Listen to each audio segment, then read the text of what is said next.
അപ്പോൾ സുഹൃത്തുക്കളെ, കർക്കിടക മാസം ഏതാണ്ട് പിറക്കാറായിരിക്കുകയാണ്. കർക്കിടക മാസം എന്ന് പറഞ്ഞാൽ പഞ്ഞമാസക്കാലമായിരിക്കും. ഇത് ഏതായാലും കർഷകരെ സംബന്ധിച്ചാണ് കർക്കിടക മാസം പഞ്ഞക്കാലമായിരിക്കുന്നത്. കാർഷിക കുടുംബത്തിൽ പണ്ട് കേരളത്തിൽ കാർഷിക കുടുംബമായിരുന്നല്ലോ. അപ്പോൾ കർക്കിടക മാസം കർഷകർക്ക് ഒരു ജോലിയും ചെയ്യാൻ പറ്റില്ല, ഒരു വിളവെടുപ്പ് നടക്കില്ല. അങ്ങനെ അവർ ദാരിദ്ര്യത്തിൽ കഴിയുന്ന കാലമായിരിക്കും കർക്കിടക മാസം. പണ്ട് കൃഷിയായിരുന്നല്ലോ മെയിൻ ജീവിതമാർഗം.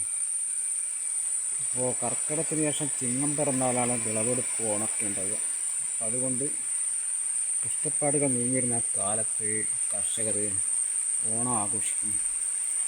പക്ഷേ ഇന്നത്തെ കാലത്ത് എല്ലാവർക്കും പഞ്ഞമാസമല്ല. ശരിക്കും പറഞ്ഞാൽ സർക്കാർ ജോലിയുള്ളവർക്കൊക്കെ, ചില ഗൾഫിലൊക്കെ ജോലിയുള്ളവർക്കൊക്കെ കർക്കിടക മാസങ്ങളിലെല്ലാം ഒരുപോലെ തന്നെയായിരിക്കും. മോശമല്ലാതെ സർക്കാർ ജോലിക്കാർക്കൊക്കെ ശമ്പളം കിട്ടുന്നുണ്ട് പഞ്ഞമാസമായിരിക്കും. പക്ഷേ മെയിനായിട്ട് കൃഷി കൂലിപ്പണി എടുക്കുന്നവർക്ക് കർക്കിടക മാസം കുറച്ച് ടൈറ്റ് തന്നെയായിരിക്കും.